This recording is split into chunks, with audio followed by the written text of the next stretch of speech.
up, motherfuckers? Welcome back to the channel. So, today we're going to be picking up where we left off, kind of. So we're going to continue getting the last bits of interior parts out. We pretty much wrote a whole list down just to kind of keep us on track of what we're doing. Yeah, we're going to continue to get the last bits off over here and so on, so we can get the last bits off of the firewall. What I'm going to do after that is I'm going to put the car back on the ground for the who knows how many times, and we're going to probably push it outside, and I'm going to try and start to sandblast this bad boy, because that's actually what I want to do today.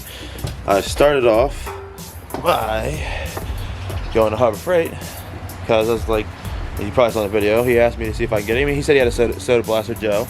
I figured I do all this stuff on my own anyway here for the most part, so why not just grab something? So I went out and bought this bad boy,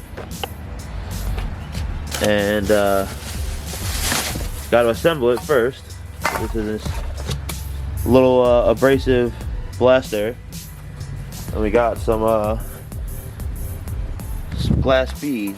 Yeah, see? So we're gonna use this to clean it out. What's up, everybody? Man, B-Rad saving the day again. Gotta cut me shorter. You got a little electrical tape. Ooh, good job. You're supposed to put some like where you're gonna cut it, but I'm gonna. That's just there for me. You hold this for a minute. I'm gonna go grab it. I'll put it. I literally just grab a whole shitload of it. Oh. Oh. Damn. All right now. I see my man doing big work over here. You know what I mean? I just was like, well, something short of all the work. So I figured I'd just come on over here and cut some off and hope it ain't too much. You know? Well, I guess we'll find out. All right, so let's start assembling this bad boy. Well, everything off now. Everything off that bad boy. I am going to move this carpet back away from the firewall a little bit just to be certain when I do like the welding. But I think for now, I'm just going to tape off all these holes on the firewall that's going to come into the engine bay. From the engine bay into the actual car. And then from there, we're going to put this bad boy on the ground. And then we're going to roll her outside. So what we're going to start doing is pretty much just sandblasting all this rust stuff and everything that we trying to clean up, make it look nicer. And then from there, you know, my pile of stuff here, we're gonna take this, we're gonna sandblast this some, get some of this rust off here. I'll tape up that hole and so on, just trying to clean it up some, but just get some of that rust off right there. And then we're also gonna grab all the brackets and everything that we need, so when we mount everything back up, it's all gonna be nice and cleanly painted. Now, the simple yet effective wrinkle black, baby. This is what we're going to be using for all the brackets, for like the brake booster, everything that's going to be kind of sitting in the engine bay and so on. We're using this bad boy. I think I might even do the valve cover that color, but I was also thinking about doing something a little fun for the first startup and so on for the Miata, and eventually we'll go back to a black one. The Miata is out of the garage. We'll clean all this metal shavings and shit up, but yeah, she's outside. And she is ready to be all sanded down, you know what I'm saying? Get that sandblaster in there, clean it up some.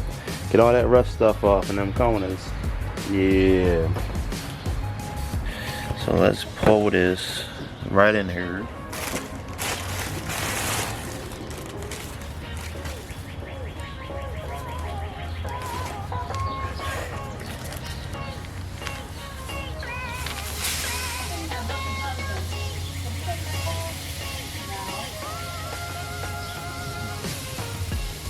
So you open this valve, I think it says open this one next. Alright, that's all pressurizing your hose. Pressurizing the hose. So now let's open this one. That should open up the tank.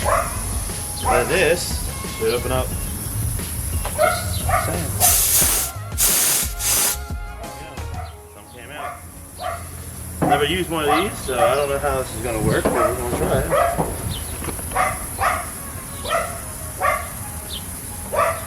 You gotta flip this thing around. That got me. Let me get that mask.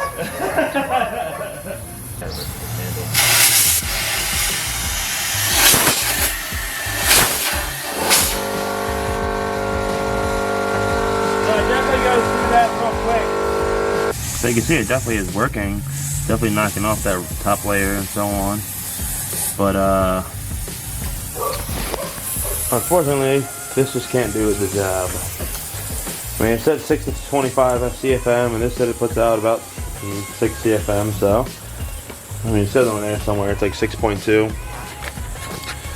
It says like 6.2 CFM over there, but as soon as I hit that trigger, it hits it, and then it loses that pressure right away. So looks like I'm just gonna have to buckle down and spend a lot of money on a decent compressor. I actually have some good news, and guess what, baby?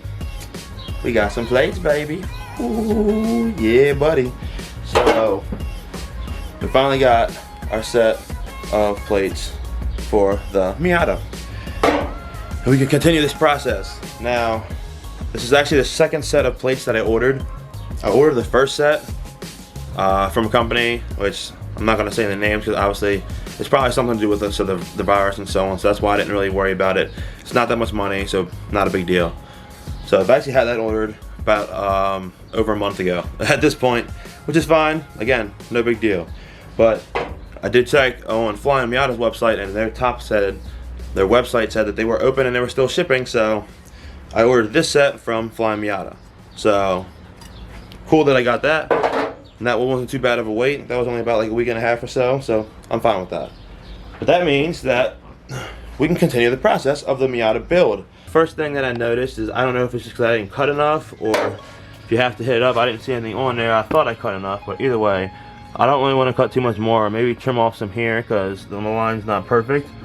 But I don't want to go too far off because I thought that, you know, if you look this way, it's pretty straight, you know. So I think I'll just tap up these edges here just a little bit after I trim it down some, because this almost fits. It's like right there. I don't know if you can see. It's pretty close. So I might just tap up these edges some, knock these in, and I think I might have to flatten out that back little ledge right there. Get it nice and flush, and we'll tack it in. So pretty much got most of this stuff all cut out, sanded down. I mean, I can grind it down to where I need it to be to fit essentially. The only issue I'm having now is trying to get the actual back portion like flush against the metal. So I did have to modify like the brackets a little bit. I've been grinding down the edges a little bit so I can just kind of make it work flush. I want it to be as flush as I can get it. So yeah, slowly but surely I've been kind of grinding this one down. You see here, I already have one of the pieces sitting kind of flush against this back area. The part that I'm going to grind down here as well is like right around here. So if you see, there's a gap between here. I don't know if you can see it from the angle, but there's a gap back there. We're going to spray the areas we're going to weld on the back side. That way, when we do weld it, at least has paint protecting the inside layer between, you know, the metals, and so it should prevent some rust. So once we get that paint, I'll have this all ready to go, and then we'll start welding. I have it where it sits pretty flush under that actual slot for the steering shaft to come out, the column. So what we're gonna do is we're gonna tack it in like right there and push it in as far as I can, tack it, and then from there we'll just tap this metal a little bit to bend it in. As soon as I get that copper weld, we're gonna start tacking this bad boy and then going with some welds and going ham so we can get this bad boy done. But I did clean up the edges a lot, so I think I made it pretty smooth on each edge for how it looks. I think I'm going to keep this portion here for that wastegate spot and just put a little bit of like Bondo on here and make it look smooth. But other than that, it should be pretty straight. We got the secret sauce, baby. This is what we're going to be using. Got this bad boy. I don't know if y'all can see it. Bam. Bare metal it is, baby. So we're going to get this bad boy. That's cooking up. And then we're going to spray that Johnny. We'll let that dry for about like 5 to 10 minutes, I think, give or take. We'll let it do 10 minutes. We'll do one more quick coat, and then we take these bad boys, slide them in there. We're gonna tack them up, and once we tack them up, tap it a couple times, so we gotta get it 100% flush like I said I want. And then from there, start welding all around, baby. I don't know if I'm gonna weld everything tonight, I might do that tomorrow. But I am gonna at least tack it in and get some stitches maybe on there and then just go from there. We'll see.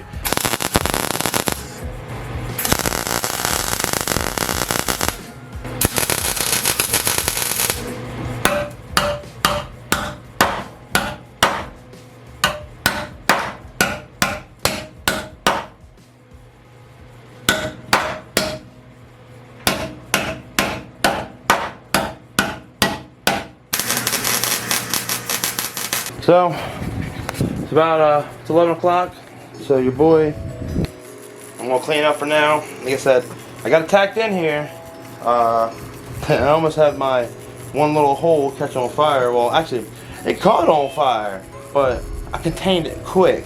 But yeah, I got them tacked in there on both sides.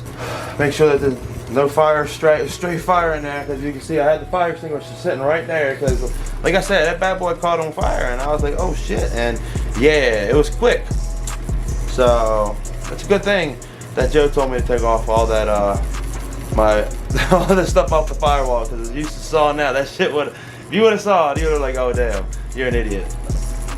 But yeah, we'll pick this back up tomorrow. We're gonna get this all welded in.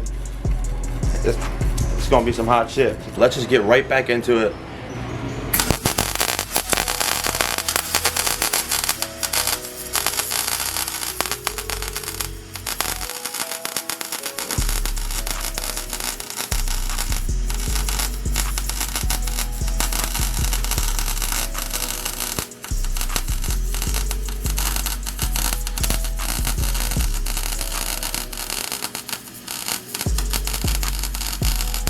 What's gonna happen is, well, this cool down again, and then we're gonna work on this side.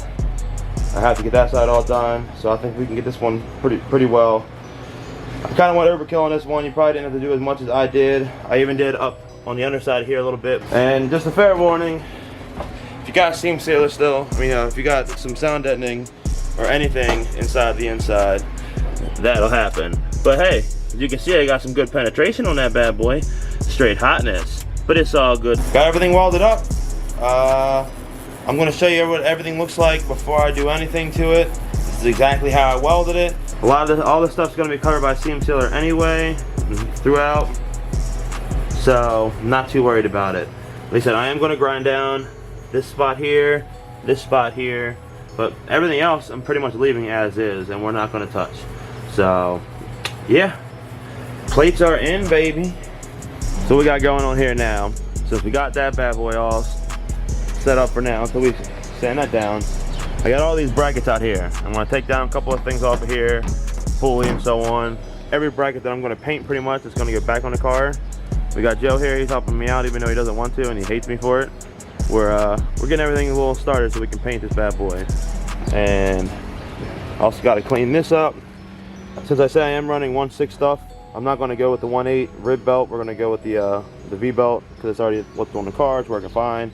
So we're just going to continue using these accessories, and we're going to get all this stuff painted up. Like I said, we're going to go with the simple sprinkle finish.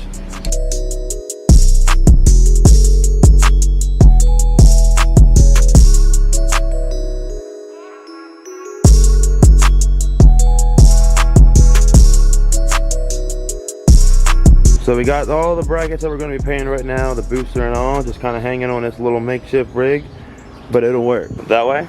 Yeah, just watch it for fun. Hi you guys. Look at these little ones. Look at them. Are you the guy that was hanging out in my pool? We're going to end it off right here for the day. I appreciate you guys watching, and we should have the engine back soon, which is also good. Some hot shit. But I think we're gonna paint this engine bay while I have it out a different color, and you'll have to stay tuned for that. I'll catch you guys next time. Go lick some taints, tuck some buttholes, finger your own assholes, all that good stuff. Make yourself feel good at home every night. I'm gonna go inside and masturbate. Deuces, baby.